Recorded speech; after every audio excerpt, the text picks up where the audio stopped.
مجلس شورا منعقد ہوئی تو اللہ کے پیارے پیغمبر صلی اللہ علیہ وسلم نے جب سامنے رکھا معاملہ مشرکین کا کہ بدر کے جگہ پر اکٹھے ہوئے ہیں، تو سب سے پہلے اٹھے سیدنا ابو بکر صدیق عنہ، بڑی پیاری عمدہ بات فرمائی۔ ان کے بعد پھر سیدنا عمر بن خطاب اٹھے، انہوں نے بڑی پیاری بات کی۔ آپ سے پھر خاموش ہے، یہاں پہ بھی منتظر ہیں کوئی اور اٹھے۔ پھر تیسرے نمبر پہ اٹھے سیدنا مقداد بن عمر رضی اللہ عنہ، انہوں نے عرض کی کہ اللہ کے پیارے پیغمبر صلی اللہ علیہ وسلم، اللہ تعالیٰ نے آپ کو جو راہ دکھلائی ہے اس پر روا دوا رہیے، ہم آپ کے ساتھ ہیں۔ اللہ کی قسم، ہم آپ صلی اللہ علیہ وسلم سے وہ بات نہیں کہیں گے جو بنو اسرائیل نے موسیٰ علیہ السلام سے کی تھی، فاذهب انت وربك فقاتلا ان ها هنا قاعدون، تم اور تمہارا رب جاؤ اور لڑو، ہم یہیں پر بیٹھے ہیں۔ ہم ہرگز یہ نہیں کہیں گے، بلکہ ہم یہ کہیں گے کہ آپ صلی اللہ علیہ وسلم اور آپ کے رب چلیں اور لڑیں، اور ہم بھی آپ کے ساتھ ہیں، آپ کے ساتھ لڑتے رہیں گے۔ اس ذات کی قسم جس نے آپ کو حق کے ساتھ مبعوث فرمایا، اگر آپ ہم کو برق غمات تک لے چلیں تو ہم راستے والوں سے لڑتے بڑھتے آپ کے ساتھ وہاں بھی چلیں گے۔ اللہ کے پیارے پیغمبر صلی اللہ علیہ وسلم نے ان کے لیے دعا کی۔ پھر بھی آپ صلی اللہ علیہ وسلم منتظر ہے۔ محسوس ہوا سیدنا سعد بن معاذ رضی اللہ عنہ کو، یہ تینوں مہاجرین میں سے ہم میں سے کسی نے کوئی بات نہیں کی، اور آپ صلی اللہ علیہ وسلم شاید اس انتظار میں ہیں کہ ہم میں سے کوئی بات کرے۔ سیدنا سعد بن معاذ رضی اللہ عنہ عرض کرتے ہیں، اے اللہ کے پیارے پیغمبر صلی اللہ علیہ وسلم، اس انتظار میں ہے کہ ہم میں سے کوئی شخص کوئی بات کہے، یا ہماری رائے کیا ہے؟ آپ صلی اللہ علیہ وسلم فرماتے ہیں جی ہاں۔ سعد بن معاذ کھڑے ہو جاتے ہیں، عرض کرتے ہیں، ہم آپ صلی اللہ علیہ وسلم پر ایمان لائے ہیں۔ ذرا غور سے سنیں، پیاری باتیں سنیں۔ ہم آپ صلی اللہ علیہ وسلم پر ایمان لائے ہیں، آپ صلی اللہ علیہ وسلم کی تصدیق کر چکے ہیں، اور یہ گواہی دی ہے کہ آپ صلی اللہ علیہ وسلم جو کچھ لے کر آئے ہیں وہ سب حق ہے، جو کچھ لے کے آئے ہیں وہ سب حق ہے، اور اس پر ہم نے آپ صلی اللہ علیہ وسلم کو اپنی سمع اور طاعت کا عہد و میثاق بھی دیا ہے، بیعت کر چکے ہیں۔ لہٰذا اے اللہ کے رسول صلی اللہ علیہ وسلم، آپ کا جو ارادہ ہے اس کے لیے پیش قدمی فرمائیے۔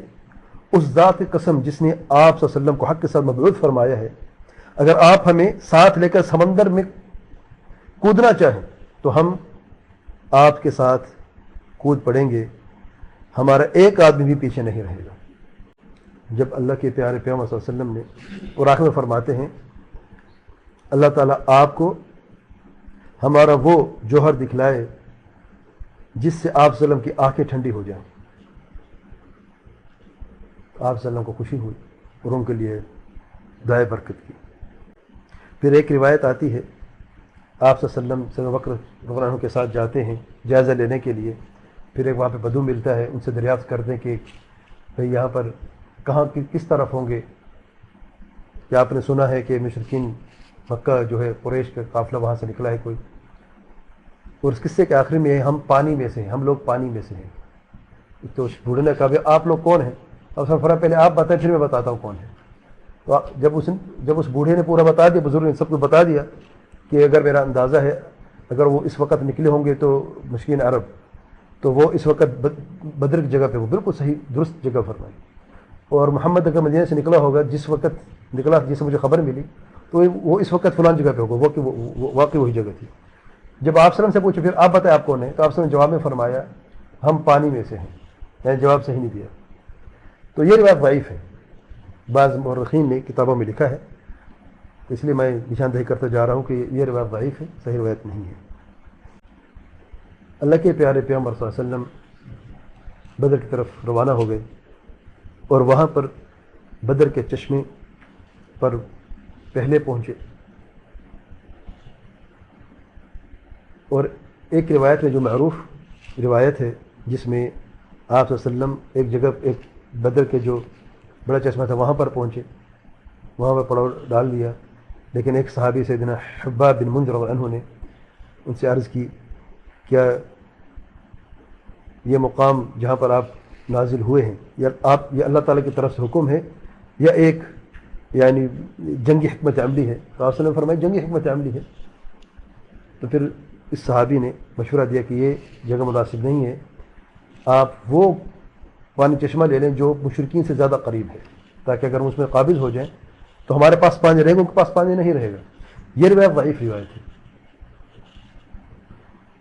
جو صحیح روایت ہے مشورہ لیا تھا اللہ کے پیار پیغمبر صلی اللہ علیہ وسلم سب صحابہ سے، اور مشترکہ فیصلہ ان میں یہ صحابی بھی ہوں گے، کوئی شک بھی نہیں ہے، لیکن یہ نہیں کہ پہلے آپ ایک جگہ پہ پھر اس جگہ سے منتقل ہو دوسری جگہ چلے گئے. تو یہ سند روایت ضعیف ہے.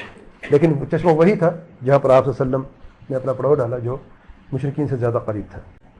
اللہ کے پیارے پیغمبر صلی اللہ علیہ وسلم نے میدان جنگ میں پہلے پہنچے. دیکھیں جنگ کی تیاری دیکھیں آپ، پہلے پہنچے. وہاں پر پہنچنے کے بعد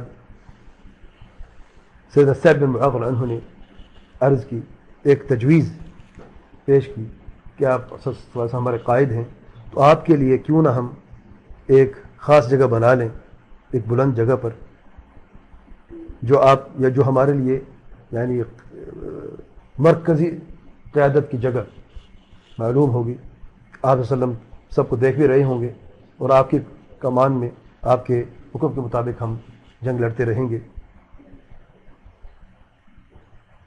اور پھر بڑی پیاری بات فرماتے ہیں، یعنی ایک چھوٹا سا چھپر بنانا ہے، کسی بلند جگہ پہ تعمیر کرنا ہے، وہ ہماری قیادت کا مرکز ہوگا، اس میں آپ صلی اللہ علیہ وسلم رہیں گے، اور پھر آپ کے لیے چند جو محافظ ہیں وہ بھی ہم وہاں پہ مقرر کریں گے انصار میں سے. بڑی پیاری بات فرماتے ہیں. یعنی یہ نہیں ہے کہ ہم یہ کہہ رہے ہیں کہ کچھ آپ سے شامل کو گستاخی ہے یا کچھ، بلکہ بڑی پیاری بات فرماتے ہیں کہ اللہ نہ کرے کبھی جنگ ہے، کچھ بھی ہو سکتا ہے، اللہ سے یقین تو ہے کہ انشاءاللہ کامیابی ہوگی، لیکن جنگ میں پتہ تو نہیں چلتا.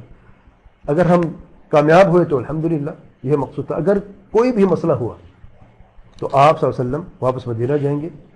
وہاں پر جو کو ہم پیچھے چھوڑ کے آئے ہوئے وہ ہم یعنی جو ہم آپ سے محبت کرتے وہ ہم سے کم آپ سے محبت نہیں کرنے والے، ہم سے زیادہ محبت کرنے والے ہیں.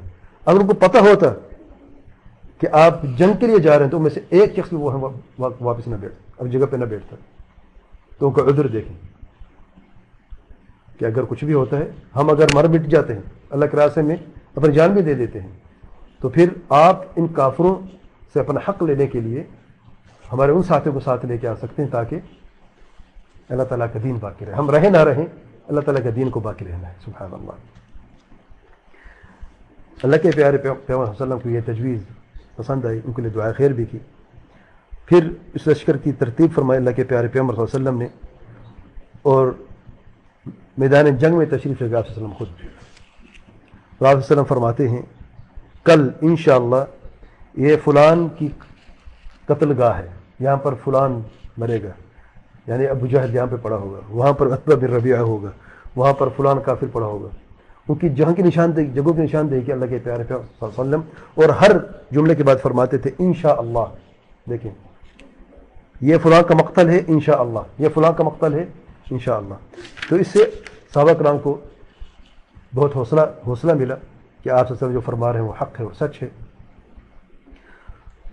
پھر ایک خوبصورت سی بارش ہوئی، پیاری سی بارش، مومنوں کے لیے ثابت قدمی تھی. ریت جم گئی، اور وہی بارش یعنی ایک ہی جگہ پہ تھوڑا سا فاصلہ ہے، مشرکین کے لیے موسلادھار بارش تھی، کیچڑ سا ہو گیا، ان کے پاؤں پہ سننا شروع ہو گئے.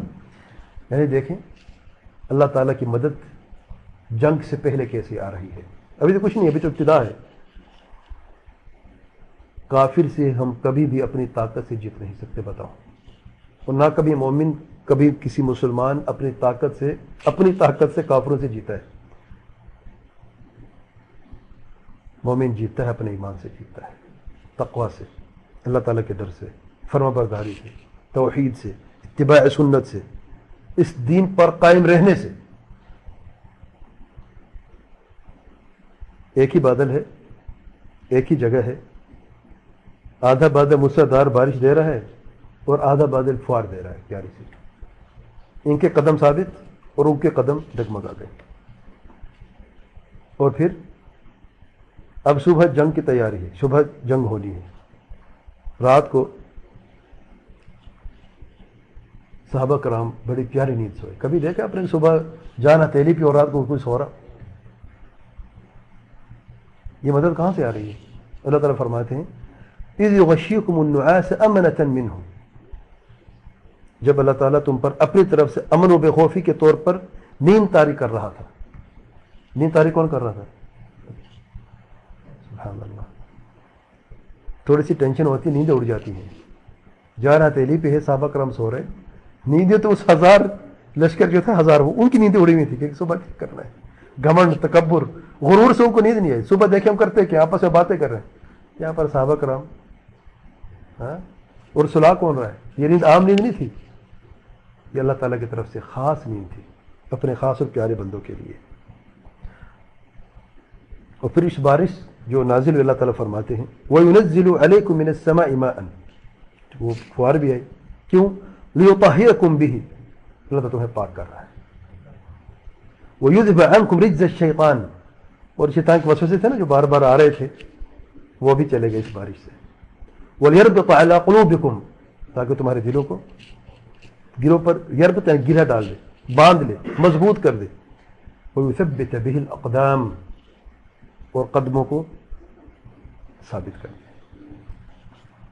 ہمیں تو بارش تھی نا، لیکن 4 کتنے بڑے فائدے ہیں اس پیاری سی بارش کے، اور ساتھ غنون کی نیند بھی پیاری تسلی سے. جمعے کی رات 17 رمضان سن 2 ہجری کی بات ہو رہی ہے. جمعرات، کل جمعے کا دن ہے، کل جنگ ہونی ہے. 17 رمضان ہے سن 2 ہجری. اور مومنوں کے لیے یہ پہلا رمضان تھا جس میں روزے فرض ہوئے. ایک تو روزے کی آزمائش، اور پھر جنگ کی بھی آزمائش. دوسری طرف مشرکین کی حالت. ابو جہل نے عمیر بن وہب جمحی کو روانہ کیا کہ اے عمیر، تو گھوڑے پر سوار ہو کے جا کے دیکھ کہ کتنے لوگ ہیں. اب لشکر تھوڑے سے دور ہے آمنے سامنے، لیکن پتہ نہیں کتنے لوگ ہیں. تو عمیر بن وہب جاتا ہے، چکر لگا کے آتا ہے، آگے پیچھے ہو کے دیکھتا ہے، پھر دور تک بھی جاتا ہے، پھر واپس آتا ہے. عمیر کہتا ہے تقریباً 300 آدمی ہیں، ٹوٹل تعداد تقریباً 300 آدمی ہیں. لیکن بیچ میں آ گیا. لیکن میں نے یہ سمجھا ہے کہ ہو سکتا ہے کہ ان کے ساتھی کہیں پر چھپے ہوئے ہوں، یا ہمیں کچھ دھوکہ دینے کے لیے کہ تھوڑا سا نظر آ رہے ہیں اور ان سے زیادہ تعداد پیچھے چھپے ہوں. میں وہاں تک بھی دیکھ کے آیا ہوں، کچھ نظر نہیں آیا. یاد رکھو ہیں تو یہ 300 تقریباً، لیکن اللہ کی قسم کوئی خیر نہیں دیکھ رہا. میں نے بلائیں دیکھی ہیں جو موت کر لادے ہوئے یثرب کے اونٹ کے اوپر خالص موت سوار کیے ہوئے تمہارے منتظر ہیں. 300 کی تعداد ہے اور تمہارا سامنا کرنے جا رہے ہیں. یہ ماریں گے یا مریں گے، کوئی اور راستہ ہے نہیں ان کے پاس. تو میرا مشورہ یہ ہے کہ کچھ سوچو، آگے نہ بڑھو. کہتے ہیں اللہ کی قسم میں سمجھتا ہوں کہ ان کا کوئی آدمی تمہارے آدمی کو قتل کیے بغیر قتل نہ ہوگا. اگر وہ مریں گے نا ان میں سے کوئی، تو ایک ادھر سے بھی مار کے جائیں گے، خالی ہاتھ کوئی نہیں جائے گا ان میں سے. یعنی دیکھو تمہارا 300 بندہ تمہیں تو مرنا ہی ہے. اگر ان کو مارو گے نا تو ایک بندہ ادھر سے بھی مرے گا. 1000 میں سے 300 چلے گے، تمہارے سرداروں میں سے بچے گا کیا؟ یعنی اگر وہ ماریں گے تو عام کو نہیں ماریں گے، اگر مریں گے تو کسی بڑے کو مار کے مریں گے.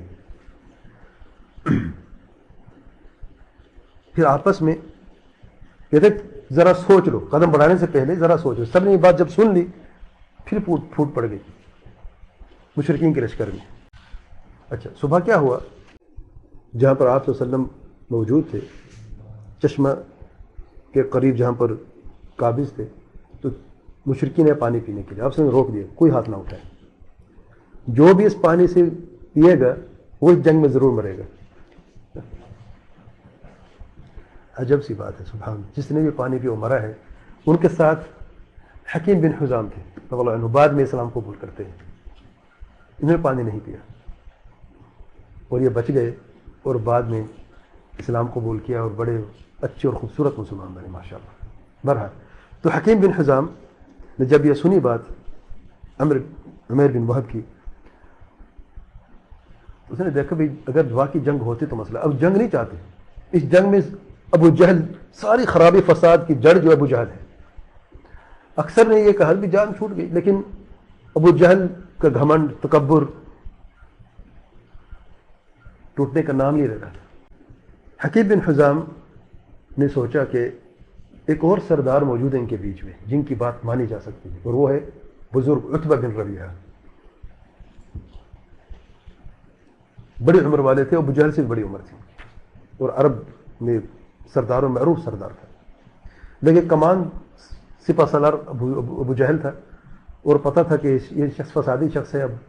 اب عتبہ دیکھیں، اب ملاقات ہوتی ہے عتبہ کی حکیم بن حزام سے. حکیم صاحب خود جاتے ہیں اور کہتے ہیں اے ابو الولید، ولید عتبہ کے بیٹے کا نام ہے، اے ابو الولید، آپ قریش کے بڑے آدمی ہیں اور واجب الاطاعت سردار ہیں، پھر آپ کیوں نہ ایک اچھا کام کر جائیں کہ آپ کا ذکر ہمیشہ بھلائی سے ہوتا رہے آپ کے مرنے کے بعد بھی. اگر آج آپ اچھا کام کر لیا تو پھر آپ کا ذکر ہمیشہ بھلائی سے ہوگا ہم سب کے بیچ میں، پورے عرب میں. کہتے وہ کون سا ایسا کام ہے؟ حکیم بن حزام کہتے ہیں آپ لوگ واپس چلے جائیں. لیکن ایک مسئلہ تھا، ان کا ایک حلیف تھا جو سریہ نخلہ میں نے کہا تھا، عامر بن حضرمی کو قتل کیا بعض صحابہ نے سریہ نخلہ میں. تو ان کے بھائی، ان کے رشتہ دار آئے ہوئے تھے اس جنگ بدر کے لیے ابو جہل کے ساتھ.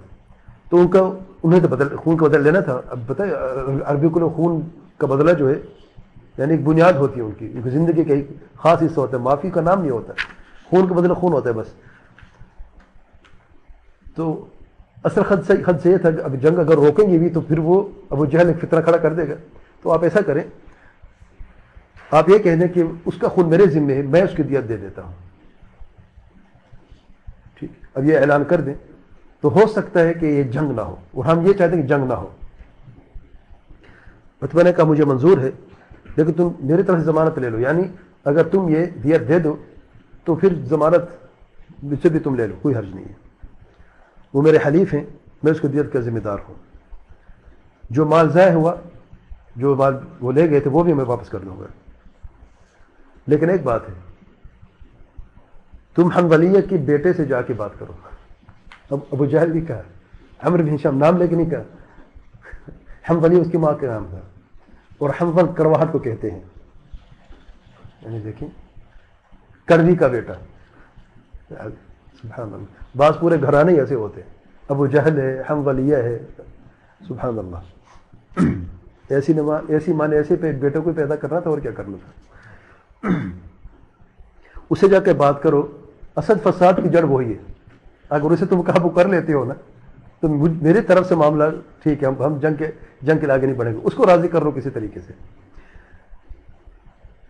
حکیم بن حزام جاتے ہیں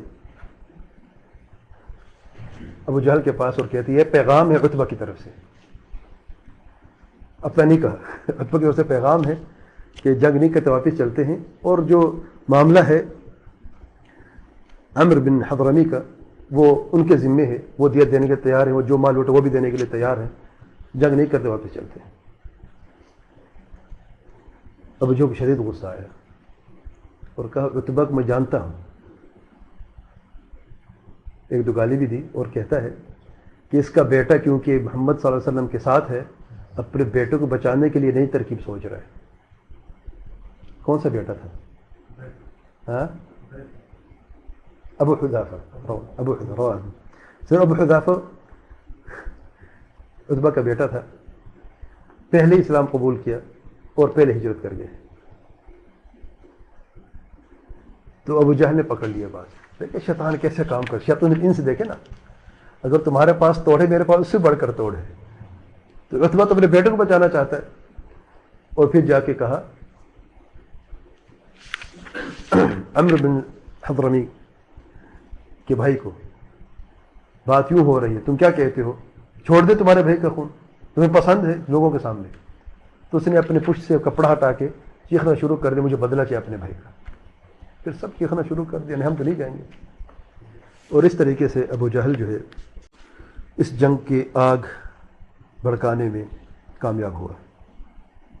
دونوں لشکر آمنے سامنے ہوتے ہیں، آگے کیا ہوتا ہے، کس طریقے سے جنگ کا آغاز ہوتا ہے، اس جنگ کا اختتام کیا ہوتا ہے، یہ مشرکین کا انجام کیا ہوتا ہے، اگلے درس میں انشاءاللہ بیان کریں گے۔ واللہ اعلم، سبحانک اللہم وبحمدک، اشہد ان لا الہ الا انت، استغفرک واتوب الیک۔